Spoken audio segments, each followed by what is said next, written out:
ಜನರು ನನ್ನ ಮೇಲಿಟ್ಟಿರುವ ನಿರೀಕ್ಷೆಗೆ ತಕ್ಕಂತೆ ಅಭಿವೃದ್ಧಿಗೆ ಪೂರಕವಾಗಿ ಕೆಲಸ ಮಾಡುತ್ತೇನೆ ಎಂದು ನೂತನ ಸಚಿವರಾಗಿ ಪ್ರಮಾಣ ವಚನ ಸ್ವೀಕರಿಸಿರುವ ಟಿ ರಘುಮೂರ್ತಿ ಭರವಸೆ ನೀಡಿದರು.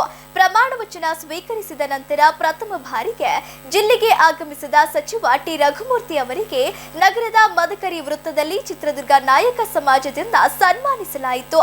ಸನ್ಮಾನ ಸ್ವೀಕರಿಸಿ ಮಾತನಾಡಿದ ಅವರು, ನಾನು ನಾಯಕ ಜನಾಂಗದಲ್ಲಿ ಹುಟ್ಟಿರಬಹುದು, ಆದರೆ ಎಲ್ಲ ಜಾತಿಯವರನ್ನು ಜೊತೆಯಲ್ಲಿ ಕರೆದುಕೊಂಡು ಪಕ್ಷಾತೀತವಾಗಿ ಜಿಲ್ಲೆಯ ಅಭಿವೃದ್ಧಿಗೆ ಪ್ರಾಮಾಣಿಕವಾಗಿ ಶ್ರಮಿಸುತ್ತೇನೆ. ಮಧ್ಯ ಕರ್ನಾಟಕದ ಬಯಲು ಸೀಮೆ ಚಿತ್ರದುರ್ಗ ಸದಾ ಬರಗಾಲಕ್ಕೆ ತುತ್ತಾಗುತ್ತಿರುವುದರಿಂದ ಆಗಸ್ಟ್ ಕೊನೆಯಲ್ಲಿ ಭದ್ರಾ ಮೇಲ್ದಂಡೆ ಯೋಜನೆಯಿಂದ ನೀರು ಹರಿಸಲಾಗುವುದು ಎಂದರು. ನನಗೆ ಖಾತೆ ಯಾವುದು ಸಿಗುತ್ತದೆ ಎನ್ನುವುದು ಮುಖ್ಯವಲ್ಲ. ಸಚಿವ ಸ್ಥಾನ ನೀಡಿ ನನ್ನ ಹೆಗಲ ಮೇಲೆ ದೊಡ್ಡ ಜವಾಬ್ದಾರಿ ವಹಿಸಲಾಗಿದೆ. ಹೊಸದುರ್ಗದ ಬಿಜಿ ಗೋವಿಂದಪ್ಪ, ಮೊಳಕಾಲ್ಮೂರಿನ ಎನ್ವೈ ಗೋಪಾಲಕೃಷ್ಣ ಹಾಗೂ ಚಿತ್ರದುರ್ಗದ ಕೆಸಿ ವೀರೇಂದ್ರ ಪಪ್ಪಿ ಅವರು ಸಚಿವರಾಗಲು ಅರ್ಹರಿದ್ದಾರೆ. ಆದರೆ ಅದೃಷ್ಟವೋ, ಅಣೆಬರಹವೋ ಅಥವಾ ದೈವ ಕೃಪೆಯೋ ನನಗೆ ಈ ಸಚಿವ ಸ್ಥಾನ ಒಲಿದು ಬಂದಿದೆ. ಹಿಂದುಳಿದ ಚಿತ್ರದುರ್ಗ ಜಿಲ್ಲೆಯನ್ನು ಅಭಿವೃದ್ಧಿಪಡಿಸುವುದೇ ನನ್ನ ಮುಂದಿರುವ ಮುಖ್ಯ ಗುರಿ ಎಂದು ಹೇಳಿದರು.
ಇತಿಹಾಸ ಯಾವತ್ತೂ ಕೂಡ ಅಳಿಸಲ್ಲ.